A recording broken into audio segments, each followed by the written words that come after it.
Jadi kali ini gue bakal memperkenalkan dan membahas salah satu tokoh Muslim Iran revolusi ya, bernama Ali Syariati. Dan gue kali ini buat judul membaca ulang Islam di tengah krisis modern. Gue garis bawahi ya, membaca ulang ya, yang artinya adalah review ya. Review ini gue sebagai umat Muslim, Islam gitu loh. Kita itu perlu meninjau kembali, membaca ulang. Islam itu seharusnya seperti apa di era-era saat ini gitu loh. Di era-era modernitas. Apakah ya udahlah gitu. Yang penting mah kita ibadah, sholat.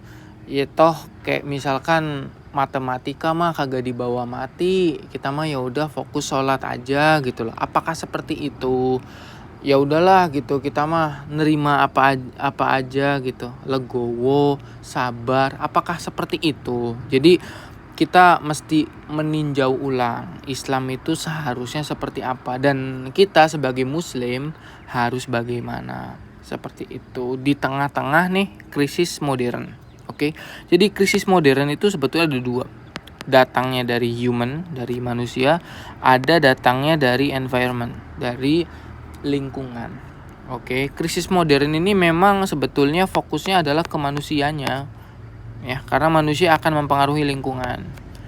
Seperti itu. Jadi gue bakal ngebahas ya salah satu tokoh revolusi yang besar banget menurut gue di era mungkin 1930 sampai 1970-an.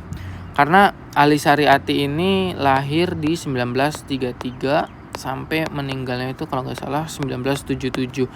Berarti berapa tahun tuh dia hidup? Kurang lebih 44 tahun dia hidup. Oke, dan hanya 44 tahun hidup karena benar-benar frontal. Ada yang ngomong dia itu dibunuh lah. Ada yang ngomong dia itu beginilah, begitulah, dan sempat dipenjara juga tuh sama otoriter dari Iran waktu itu. Jadi gue pengen memperkenalkan ya dengan tokoh amazing satu ini gitu. Gue kagak peduli mau dia si A, si B, si C dan sebagainya. Kalau misalkan pemikirannya bagus, relevan terhadap zaman gitu loh, gue pakai. Oke, jadi kenalan dulu ya, namanya adalah Ali Syariati. Dia lahir 1933 dan 1977. Hanya 40 tahun hidup karena dia sangat frontal dan tidak mendukung pemerintahan saat itu. Ya, pemerintahan saat itu siapa? Ada namanya tuh Shah. Ya, ini boneka barat. Gue bilang boneka barat. Boneka barat. Dan dia sangat-sangat kejam dan mendiskriminasi menurut Ali Syariati. Oke. Dan gue pengen bahas sebetulnya ada apa sih ya waktu Ali hidup nih, rentang 1930 sampai 1970 nih ya. Ada apa sih gitu sampai Ali tuh punya pemikiran seperti itu ya kan. Jadi 19 nih gue tulis di sini kali ya. Jadi gini. 1930 sampai 1970-an itu dunia benar-benar sangat cepat bergerak. Kenapa begitu? Pertama, ada perang dingin. Ya, perang dingin. Ini basically perang ideologi. Ideologi war. Ideologi war, oke.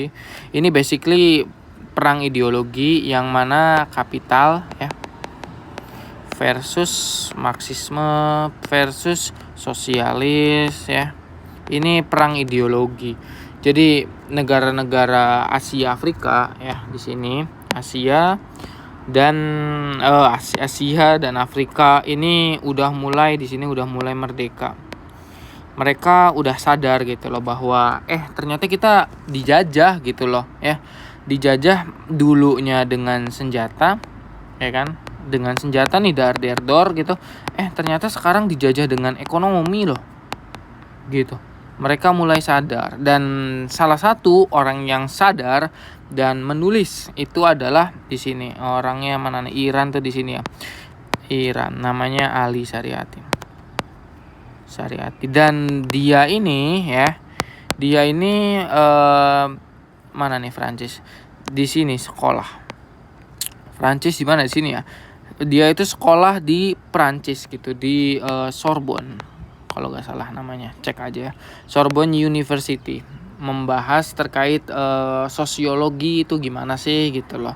Dan dari sini ya, sekolah kan dia tuh, dari sini dia tuh terpengaruh oleh namanya gerakan-gerakan revolusi, gerakan-gerakan sosialis gitu loh, oleh Marxisme, gue sebut aja, oleh Sartre ya, eksistensialisme kalau nggak salah, nanti gue cek dah. Nih, gue cek, gue juga punya catatan sendiri gitu, makanya gue berani buat video ini. Jadi dia itu terpengaruh ya, nih terpengaruh Barat di Paris, ada revolusi, eksistensialisme dan keadilan sosial. Oke.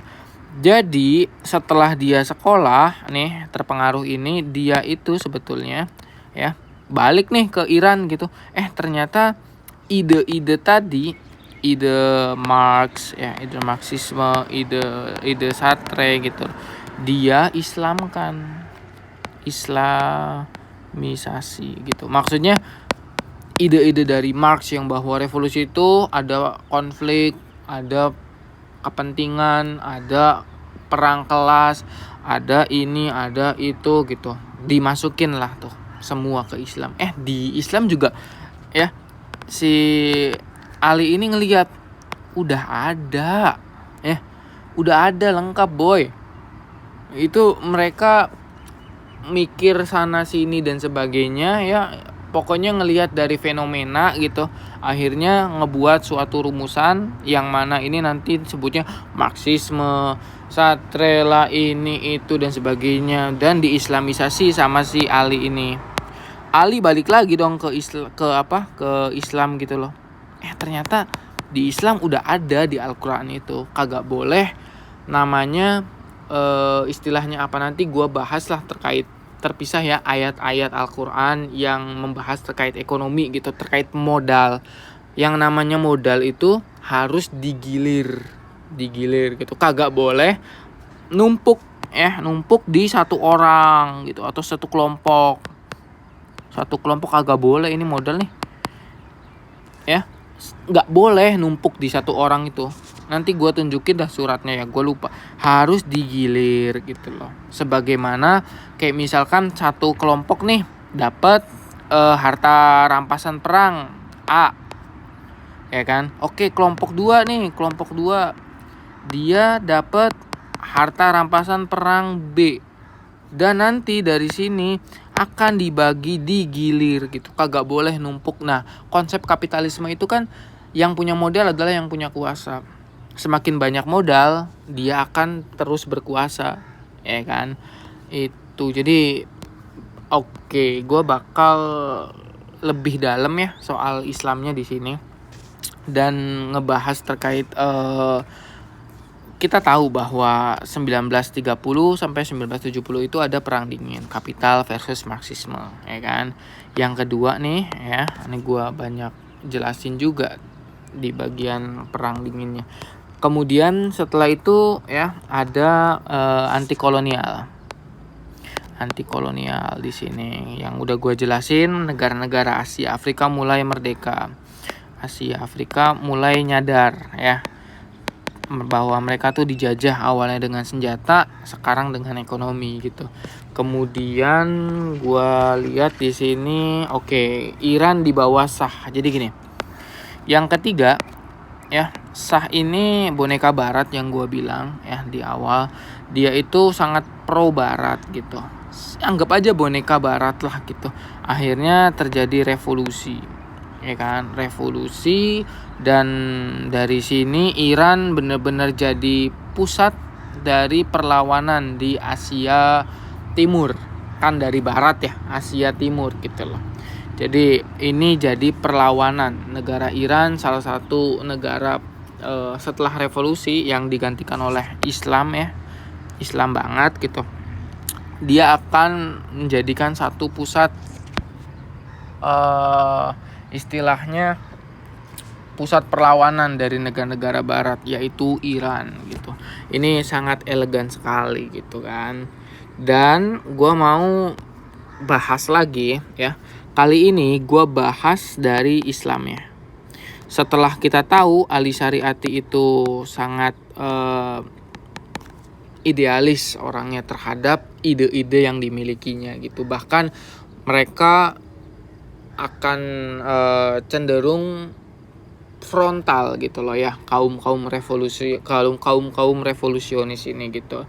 Jadi di Islam itu ya, di Islam nih itu menurut Ali Syariati kagak boleh pasif. Oke, menurut Ali Syariati, gue ulang ya, menurut Ali Syariati di Islam agama Islam itu kagak boleh pasif gitu, harus aktif. Oke, pertanyaannya adalah bagaimana sih bang gitu Islam yang pasif dan Islam yang aktif? Oke, jadi Islam yang pasif itu hanya ibadah dan ritual. Oke, urusan negara, urusan ada pelecehan di sana sini, urusan lingkungan yang kotor, kemudian pelacuran di mana-mana, masa bodoh ya. Jadi lingkungan kotor, pelacuran di mana-mana, kemudian anak kecil jadi budak gitu loh, perbudakan dan sebagainya, masalah-masalah ya. Masa bodoh gua mah. Masa bodoh gitu loh. Bukan urusan gua. Nah, ini yang salah. Ya. Ini yang salah. Ini Islam yang pasif gitu. Yang penting gue berdoa, beribadah, mendoakan. Ya elah, mendoakan doang mah kagak cukup. Ya, butuh aksi. Ini Islam yang pasif tuh. Jadi biarinlah orang lain aja, kita mah kagak punya. Ya Allah. Maksud gue cobain usaha, makanya jadi orang punya, makanya jadi orang kaya gitu loh. Supaya kita ya sebagai umat muslim itu bisa menolong mereka yang mungkin membutuhkan dan tidak beruntung daripada kita. Oke, seperti itu.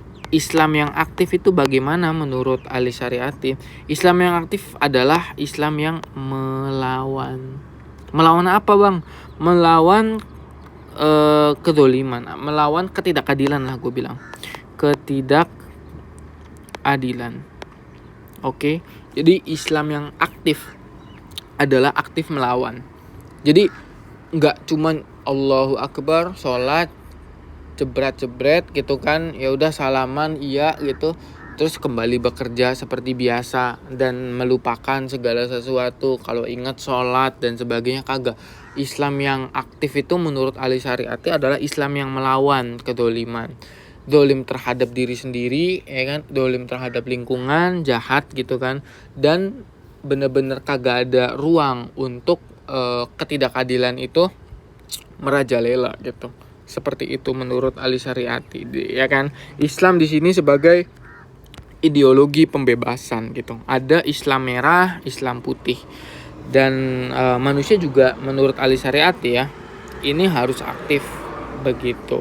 Jadi Islam di sini adalah Islam ideologi pembebasan, bukan hanya sekedar ritual, tapi sistem yang melawan penindasan. Ya, agama itu menurut Ali Syariati harus membebaskan, bukan meninabobokan. Jadi kayak ya udah sabar deh ya, nanti insya Allah dapat surga, enggak gitu.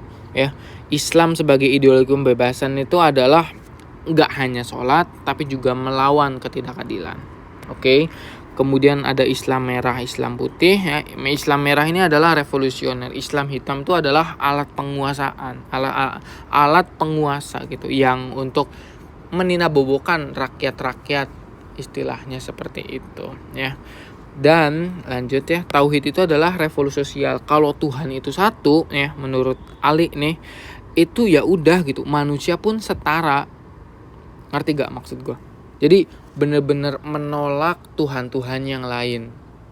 Seperti itu. Jadi manusia itu setara, kagak ada yang lebih gitu. Kemudian manusia juga harus aktif, terinspirasi dari Sartre gitu kan, bebas dan bertanggung jawab. Jangan cuma pasrah tapi berjuang lah gitu. Mending hidup mending istilahnya apa ya? Lebih baik mati bermakna daripada hidup tunduk. Itu dia. Nah, ini udah ada juga sih. Ini ya ide-idenya sangat keren banget sih sebetulnya untuk dipelajari. Kalau misalkan ada pergerakan-pergerakan tuh mungkin istilahnya banyak terinspirasi dari ide-ide Ali Syariati. Pengaruh besarnya adalah ya Ali Syariati ini ke mahasiswa dan rakyat. Seperti contohnya di sini ya. Dia foto dengan para mungkin mahasiswa yang akan mungkin melawan nanti gitu loh pemerintahan Shah, ya kan. Dan ini kompleks banget ya. Ini hanyalah penjelasan singkat dari gua, yang kiranya kalau ada kesalahan mohon dimaafkan, ya kan. Dan sekali lagi ya, sebagai penutup gua bilang Ali Syariati ini memandang Islam ya itu harus aktif. Aktif yang seperti apa sih? Aktif melawan ketidakadilan. Oke, jangan pasif. Ibadah jangan hanya sekedar ibadah, sholat, ritual dan sebagainya. Jadi Islam itu menurut Ali Syariati ya adalah gerakan yang membebaskan. Oke, membebaskan dari kemiskinan, membebaskan dari rasa-rasa yang mungkin kita akan alami ya sebagai rakyat begitu loh. Jadi Islam harus kembali ke rakyat, bukan jadi alat penguasa. Seperti itu menurut Ali Syariati.